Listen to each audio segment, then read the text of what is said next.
Shameless Plug, the first day is full of events. So we have like live performers and we have a film showcase. So we want to ensure that everyone's having a great time, but also that we're having enough time for the filmmakers, because we like to have a Q&A as well towards the end and ask the filmmakers their experience making their films. And like with the vendors, what you're asking, basically there's a lot of people that's submitting, and we're basically the ones that like deciding, like we go one by one to see if it actually fits with our team, not only by the team, but like what Eccentric Artists means and what a Shameless Plug for us. And sometimes we have reoccurring art vendors, but we always look into getting new art vendors. And it's perfect that now we have a 2-day event, because now we can add more vendors. So we're super excited for that. What's up, everyone? Welcome back to the Film Goals Podcast. Today I'm with the one and only Eccentric Artists. Woo! And we're here at the Spacecraft Studios. So thank you, shout out to them for letting us host it here. So we have 2 of the Eccentric Artists, Jem and Veronica. We're missing Nadine and Tiffany, yes. So I got half of them. Next time we'll get all of them. So kind of introduce yourselves. You have, if you've been here before and you haven't been here yet, but just kind of introduce yourselves and tell me like your role with an Eccentric Artist, and kind of like give people like the rundown of what Eccentric Artist is. Okay. Hi everyone. Hi. Hi Angel. You can look at that one if you need to talk to the peoples too. Hi everyone. That's on you. My name is Jemsen Yumiko Bodiosos. That's my full name. You can call me Jem though. I am a director and a producer, and also a creative media strategist at Eccentric Artists. Wow, that was amazing. Long title, okay. Yes, very charming. Hello, my name is Veronica Castillo de la Vega. My role at Eccentric Artist is actually, what is my role? She's HR. I'm basically human resources, but I also look at contracts and anything related to like projects with businesses, connecting artists and onboarding our newer members, as well as outside of Eccentric Artists, I like to produce and direct. Nice. I feel like I should say my full name because they said their full name. Yeah, you should do that too. They too. I'm not gonna do it because I don't want like using my government, stealing my identity. What are you afraid of? I don't know. You need to know. We're in an interrogation. So let's start with like, what is Eccentric Artists and how did they come to be? That was your brainchild, right? Yes, I love that. Actually, very true. Brainchild. So let's talk about the quote. I'm lonely, or we're lonely. Yes.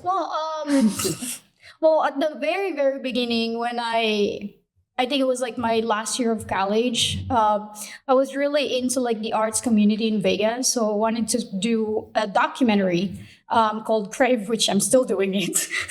But basically just trying to like get all the arts and trying to like figure out what Las Vegas arts community looks like.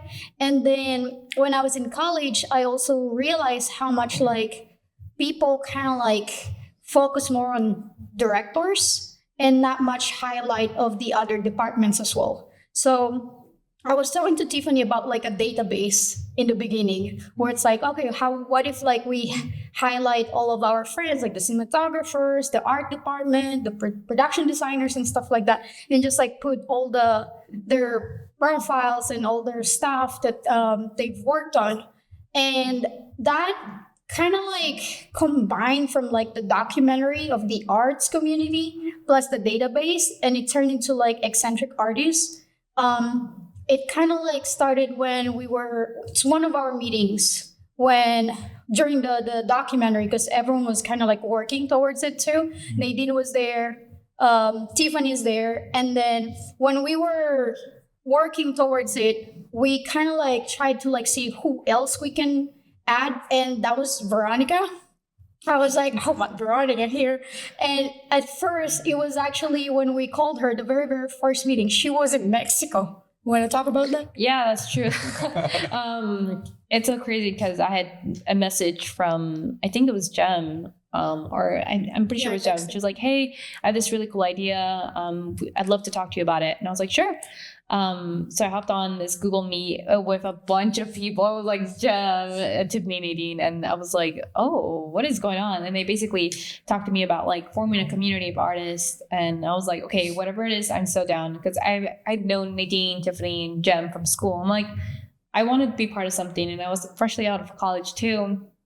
So I'm like, whatever it is, count me in. That's awesome. Yeah. So what happened with the documentary, Crave, and what was it about? It's still working. Tell us a little bit about I'm guilty about it. It's about these three artists. We're kind of like figuring out, following their lives. One of them is Chris Manzano. During the LV, Las Vegas Queer Arts, he founded that one. And the second one is Destiny Fate. She's really into activism, especially with the Black Lives Matter as well. She did a music video on that. And then the third one is Roliko Cronin. She is the founder of Recreation. So basically it turned into like from the arts community to becoming like an arts activism. That's the Crave. Okay. Still that's working. Cool. So where did you get stuck? Or where is it at right now? Right now, we finished the storyline for Chris Manzano. And the next one, I'm trying to like finish Destiny's and Roliko's storyline. Almost there. I feel like with documentaries, it's always like moving. Like things always happen and you have to find kind of the story when you're filming it, right? Especially Destiny's actually in LA. And right now with her career, she's been like going back and forth to like different states and out of the country. Would you consider for that to be one of the biggest challenges? You're questioning me right now. No, because that's a good question. It's really interesting to like, because I don't know much about documentary except for like Home, A Mother 3000, which is one of our documentaries. But as I've never directed a documentary, so for me it's interesting to learn that process. So can you talk to us more about that? Co-host. She just took over your job. That's okay. No, I like it. I think it's kind of like, yes, it's a little bit challenging.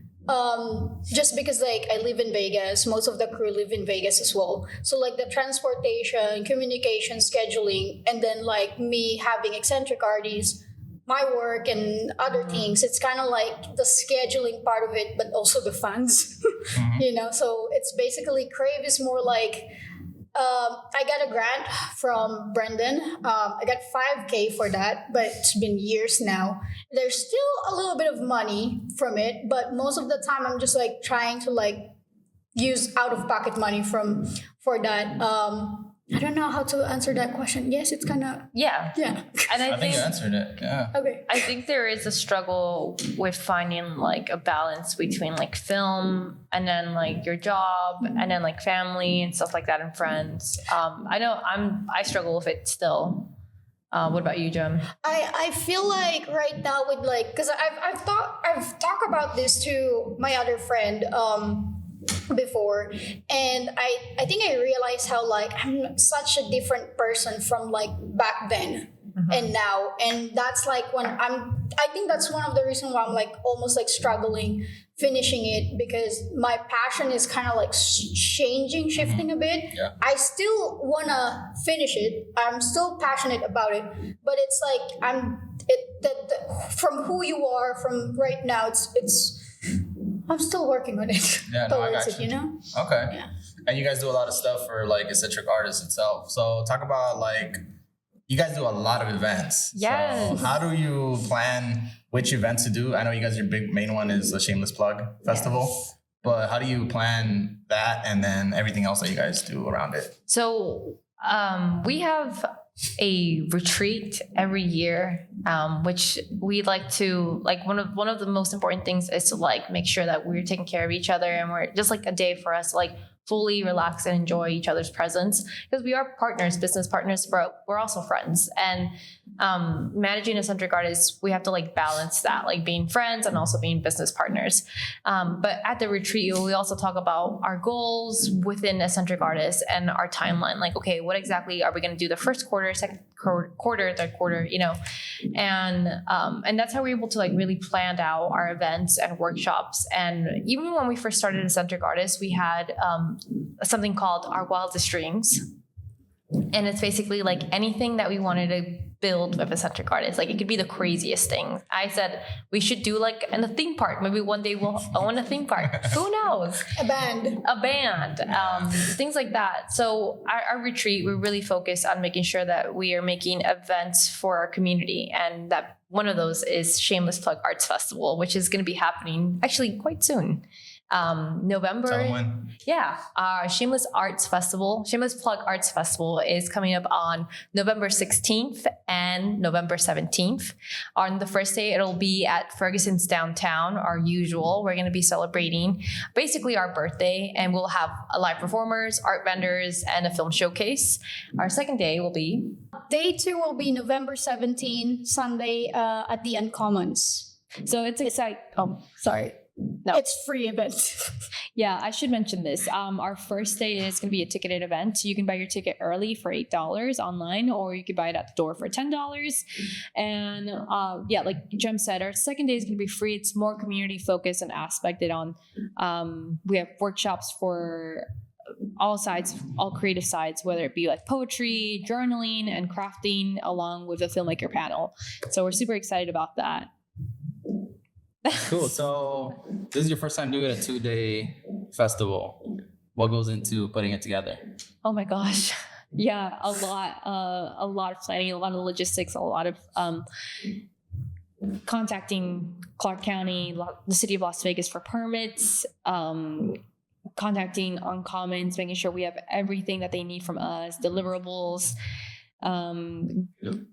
reaching out to art vendors, making sure we have their business numbers and applications, all of that. There's so many things. And I'm so thankful that it's not one of us. It's literally 4 of us who are working really hard to make sure this gets done.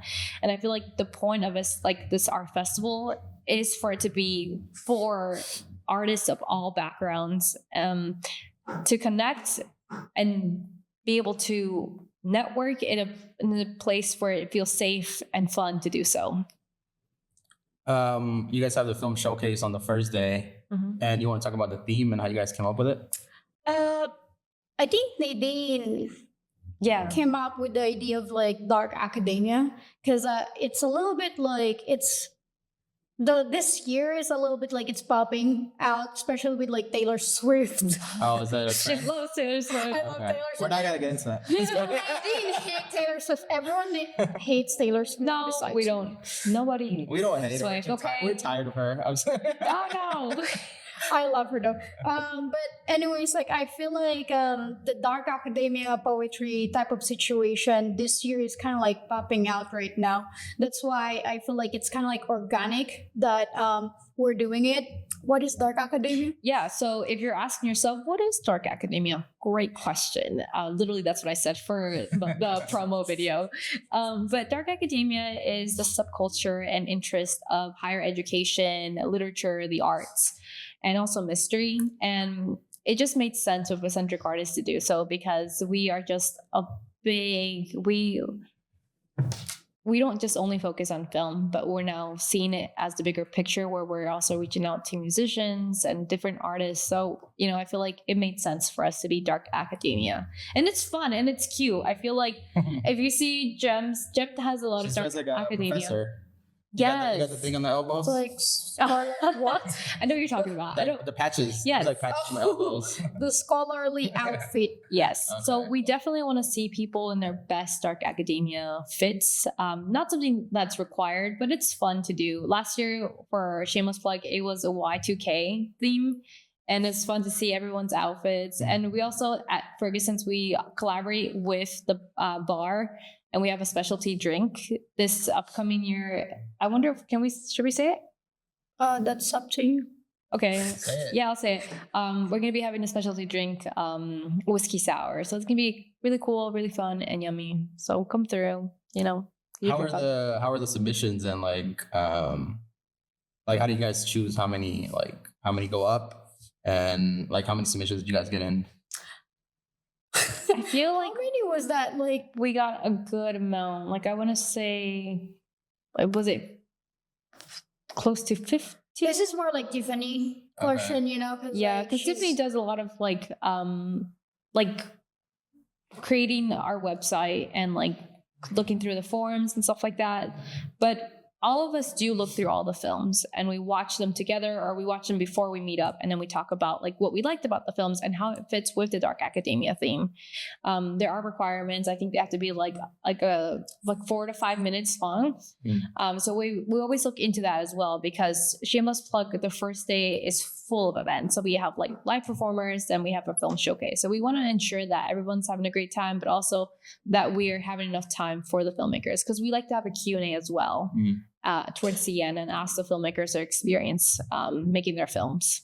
And like with the vendors, what you're asking, basically, there's a lot of people that's submitting, and we're basically the ones that like deciding. Like we go one by one to see if it actually fits with our team, not only by the team, but like what Eccentric Artists means and what is Shameless Plug for us. And sometimes we have reoccurring art vendors, but we always look into getting new art vendors. And it's perfect that now we have a 2-day event, because now we can add more vendors.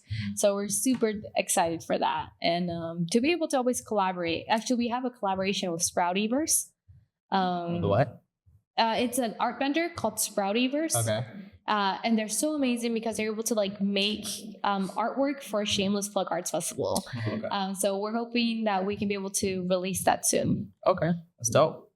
So now that you guys I know you guys are like mainly film. That's how it started. Now that you guys have like expanded into other like genres and subgenres or whatever. Like what do you guys look for when you're like putting it together? Like when it comes to like musicians or painters or whatever other like parts of art that you guys create? That's a good question. I don't know how to answer that. I think for me, when we're working on film or other, like it doesn't have to be film related, I think looking into people like as a whole, like their persona. I think even if you're new to film or not new to film or new to like arts or even Vegas, I feel like we're always welcoming. And I feel like that's the great thing about being part of the arts, is discovering like what you want to do. And I feel like that's what Eccentric Artists is about, is figuring out and welcoming people who want to know about the arts. So for the filmmakers showcase, is there like an award at the end, or how do you guys doing? Like who wins the festival basically? Yes, so we do. Last year we also did this. We basically have an audience award. Okay. So just the people that are there get to vote and yes, stuff like yeah. that. Okay. So you guys don't actually like judge or have judges? No. Okay. It's our audience who decides. Okay, that's cool. And last year we gave away a director's chair to Jacqueline. So shout out Jacqueline. And was it this year? Can you say? No, actually. That's why I was like, I stopped right there. Okay. Yeah. All right. Well, but like the director's chair is basically, it's basically an eccentric artist thing right now. Like we're trying to like, that's the image of like when we give award, one of them is going to be the director's chair. Oh, okay. So you get that and then something special. Yeah. We'll say that. And we also like, we decided to do that because we feel like not everyone gets a director's chair, and sometimes like the directors doesn't even want to like buy his or her own director's chair because it's kind of like why you doing it? I feel like that's so true. Like my director's chair, I was gifted my director's chair, so I feel like that's a very special thing. Not that if you buy your own director's chair there's nothing wrong with that, but it's kind of like, if you get it gifted, I feel like that's one of the most common ways. Yeah. Like someone's like, oh, you're a director here. It is nice. Yeah. Speaking of directors, you directed the documentary Home, which premiered at Nevada Women's Film Festival. It was amazing, man. It was very emotional. It was like unexpected. So tell the people who have not seen it or don't know what it is, like what is Home and how did that idea spark? Home Mother of 3000, it's about Positively Arts organization. It focuses on Pilita Simpson. She founded the organization. They focus on the kids and their mental well-being through arts. Pilita's she's such an amazing woman, almost like a role model for us. And I'm really, when you get there on the organization itself, it's just like so much love and so much passion. And I feel like, yes, a documentary is very emotional and stuff like that, but like being there in person, I feel like the documentary itself couldn't even try to like imitate that feeling as much as we try to. I feel like there's such a it's such a strong feeling about it. But basically, we got the grant from Empatan grant from Play Studios. It's a 10,000K to make a documentary. Initially, it was a short film, but when we talk to Pilita while we're like filming, documentaries always changes, right? So I feel like I wanted to justify her life story and how she touches everyone in their life, because like when you go there in person, you can actually see that the kids are so attracted to her force, to her loving nature, and me as a filmmaker and other crew felt that. That's Home, a Mother of 3000. Yeah.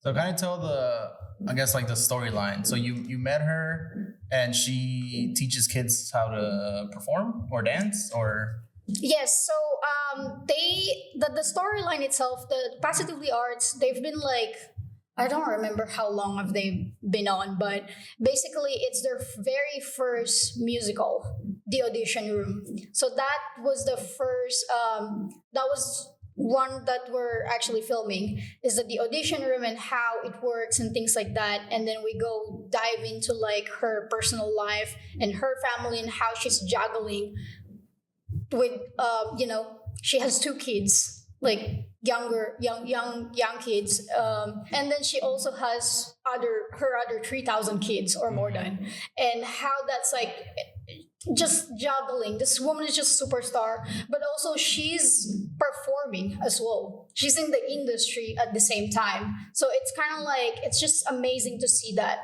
Yeah. Okay. When we first met Polita, immediately we felt very nurturing like energy from her, and we knew like this story was going to be important. It was great to see Jem work with Polita closely and see that relationship form, and having Jem talk to Polita and like asking her all these questions and all these interviews with her family members too, like to really get to know Polita and her mission at Positively Arts, because she truly does care about kids' well-being. And I feel like one of the conversations we had when we first met is there's so much pressure that comes from performing, to be perfect, to be, the best. And sometimes it doesn't have to always be that way. You could just be there, show up and do your best, but without the pressure of like not feeling like you failed, or you know what I'm saying? So it's such a amazing, positive documentary that makes you like, towards the end, you feel almost like healed, and it gives you like hope for the future of kids, like going into the arts, and not only the arts, but like this is something that can really help kids grow and learn. So I think Jem did a really great job of showing that image and Polita's vision. I think like when filming it as well, it's kind of like go back to your childhood trauma for us, like it's just like, where were you when we were growing up? I feel like there's not much adult as like Polita who gives so much. Yeah. And another great thing about our production is it was a full-on woman-led production. We had a workshop at UNLV called Empowering Women, and basically with the help of Stephanie Matute and the board of Eccentric Artists, we wanted to show and teach women how to feel comfortable around camera, equipment, lights, so that they felt better prepared. And with all the wonderful people that showed up, we were able to like bring them onto the set as well. That was a great experience for us. And majority of our crew came from that workshop. Okay, Yeah. that's awesome. And you guys were the whole Eccentric Artists team was involved, right? Like you were involved? Yes. What was your role in it? Producing. Oh, yeah, producing. Okay. But Tiffany was our main producer. And then me and Nadine were producing, like field producing and stuff like that. Okay. So I remember it being like, obviously like very emotional and like it just like pulled at your heartstrings, but it was also really funny. There was a lot of like comedic parts all over. So was that something when you were like shooting a documentary that you thought, oh, I'm gonna go in that route? Or is that something you found when you guys were editing? I feel like documentaries are just very organic, you know? You just like film Polita and she's just so funny. She's just so funny. She's just like so relatable. I think that's the reason why it's funny. It's because she's relatable to other people. Like she can be very professional, but then she would do some kind of like almost childish like. I think that's also the reason why kids love her, because that's the childish. And also the kids were funny. Yeah. Like I remember the kids and even her kids. Yeah, they're pretty. There's a funny scene where they're in the bedroom and she's like teaching them how to not hit each other or something. Yeah.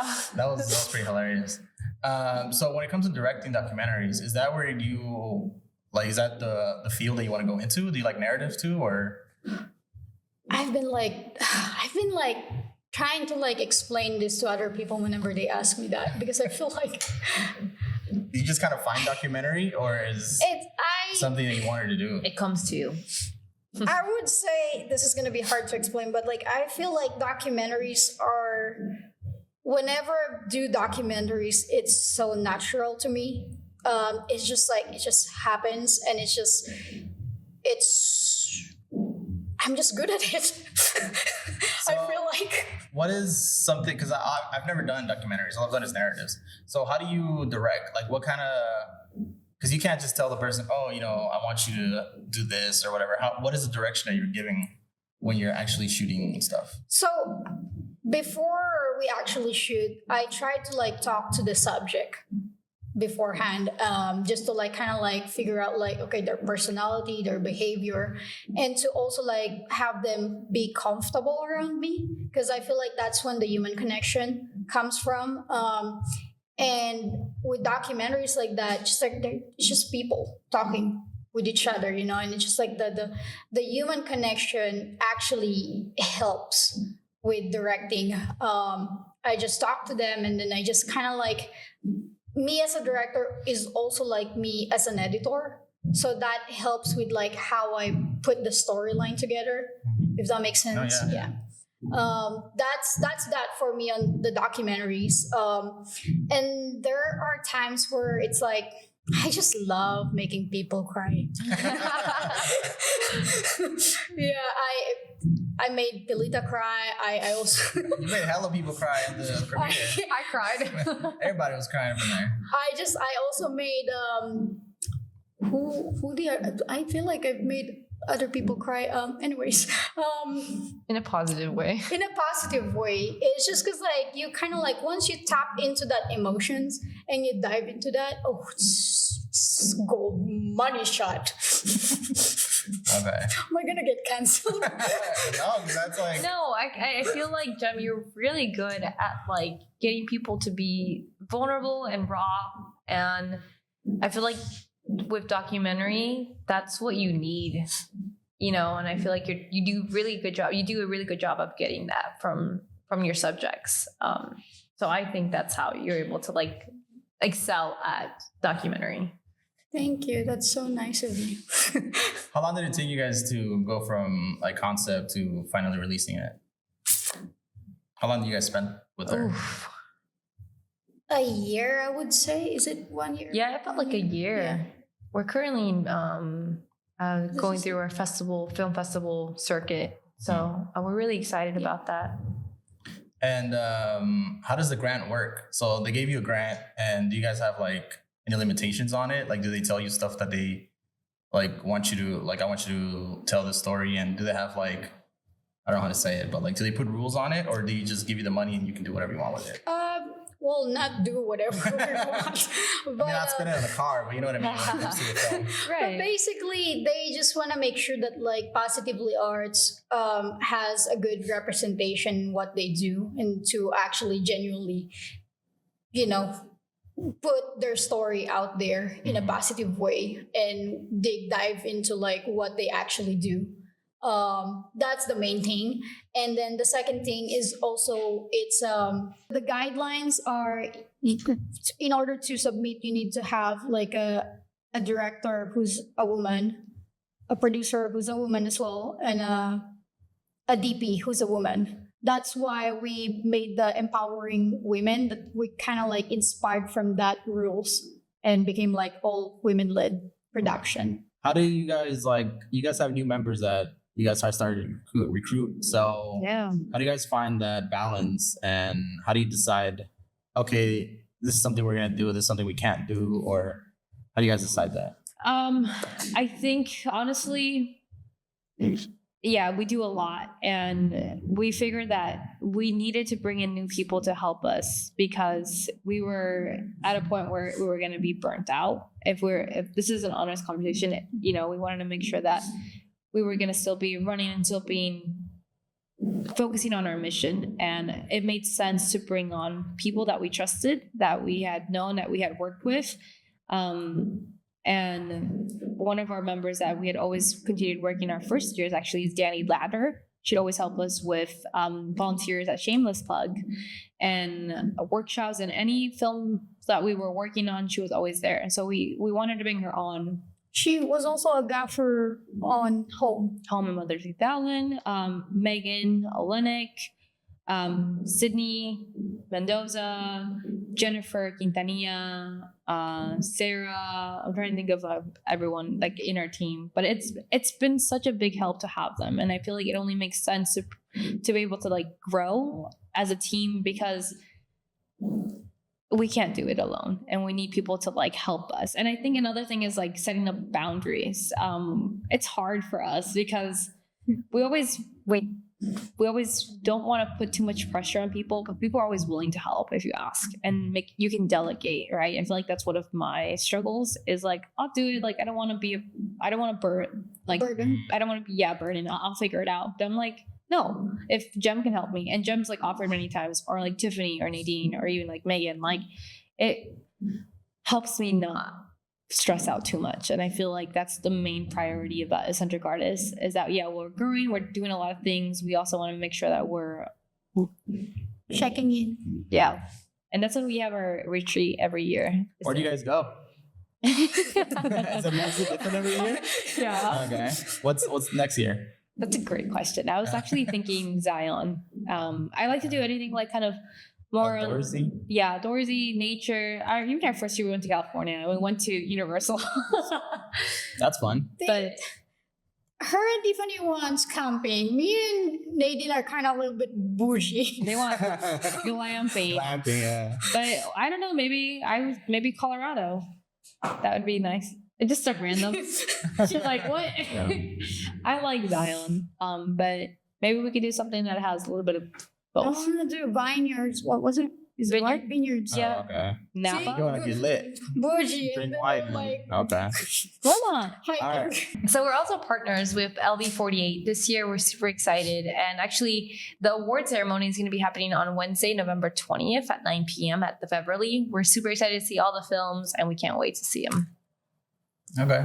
And you guys have a film that you're in pre-production or production?